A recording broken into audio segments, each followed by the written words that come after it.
Billions to Trillions to Action, Mobilizing Finance for Development 2016 to 2030. Infrastructure Finance, Setting a Plan, Overcoming Obstacles, and Attracting Private Investment with Richard Abity. Currently, we're looking at about $3 to $4 trillion of investment that is needed in developing markets on an annual basis in terms of infrastructure investment. OECD estimated back in 2006 that the world needed to invest 2.5% of global GDP on an annual basis for nearly 25 years to meet this infrastructure backlog. So the numbers are incredibly challenging, and what I'm going to talk to you about for the next little while is how we can try and meet some of those challenges going forward.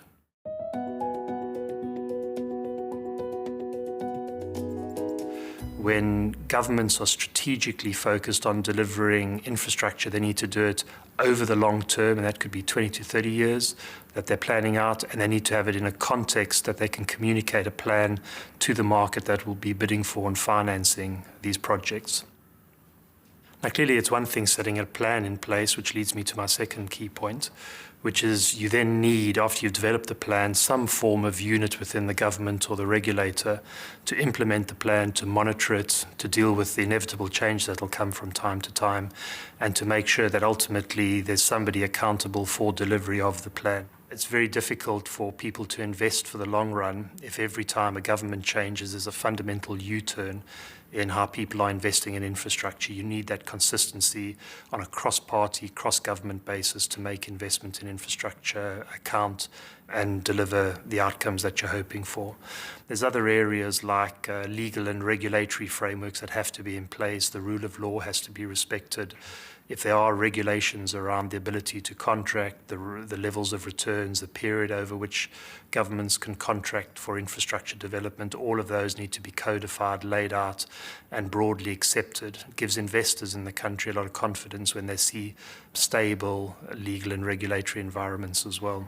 What's very quickly forgotten is that it is a long-term asset, and it does require some form of payment to pay back the money that is used to build the infrastructure in the first place. So when you look at the power sector or sometimes the water sector, the taxpayer and the consumer are often one and the same people. So they are closely related, both the user and the taxpayer, but they are the people that ultimately will be paying for this infrastructure.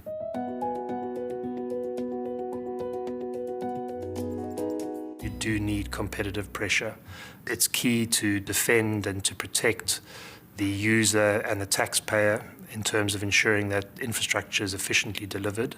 But it's also important just to set an ethos from the centre in terms of what governments consider to be acceptable behaviour and competitive practice to get best value for the taxpayer or customer.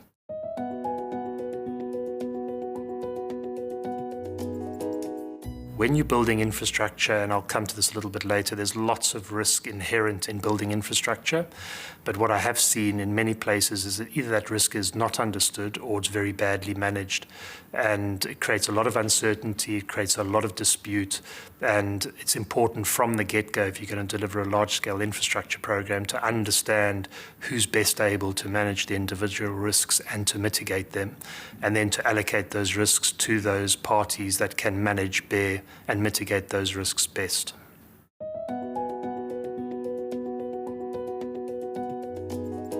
It is important, as I said earlier, to cut the size of the infrastructure to make sure it's affordable to consumers and to the taxpayer in the long run. So the first point is around affordability. It's a key obstacle if it's got wrong, and is a regular reason why projects are cancelled after being in procurement for a long period of time. The second point I wanted to make is around vanity projects. These are basically projects that don't serve a key purpose or are over-specified and over-designed and over-discussed. Too often, in trying to get infrastructure delivered, people lose focus on what the purpose of the project is, i.e. to provide important public services to customers or to alleviate climate change issues, etc., etc.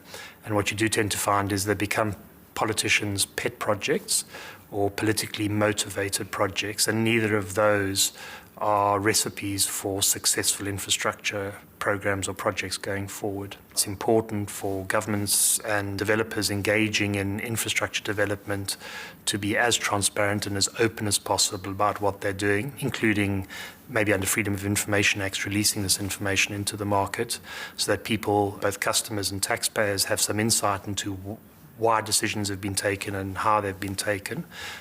And those will certainly mitigate or reduce the possibility of corruption. But corruption, unfortunately, in the world we live in, is a key obstacle to effective and efficient infrastructure development.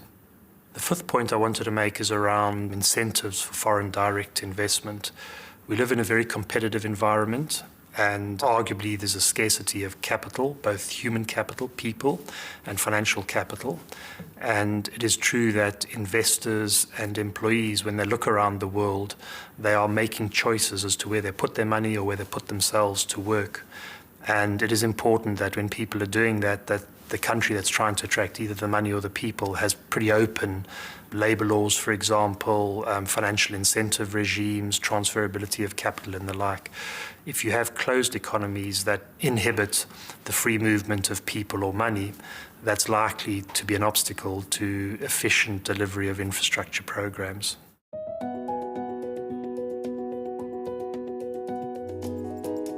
It is important that legal systems are the ultimate recourse that lenders and investors and ultimately government as well can go to. So if there is a dispute and that leads to dispute resolution, arbitration, or ultimately litigation, that there's a recognition that the court of law will be the final adjudicator in a hearing. What investors and lenders are very nervous about is where there's a sense that either the court system cannot be trusted or where governments possibly can intervene or disregard judgments that are found. And that often finds its way in lending documents to the concept of waiver of sovereign immunity, where the government in a country will agree to give away its rights or give away its right to claim sovereign immunity from prosecution. Other issues to attract capital as well and foreign direct investment are more around financial markets, fiscal regimes. Important things if you do want foreign direct investment are things like the ability to convert local currency into foreign currency. It's important to have a domestic market where this is possible. The other issue relates to getting the currency out of the country concerned, repatriation of profits, for example. Exchange controls, limitations often prohibit that from happening or limit that or inhibit that from happening. And that will normally make an investor anxious about investing in a country and probably do less. So opening up that foreign direct investment culture to enable free flow of capital is important to attract foreign direct investment.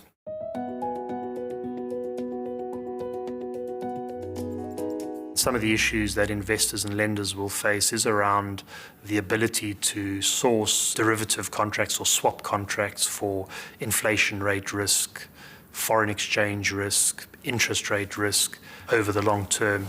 And if there's no local or international mitigations for that risk, what international investors and lenders will look to is they'll look to the government itself, who's the contracting counterparty, to act as an intermediary and to bear that risk. And that often creates a lot of dispute in its own right.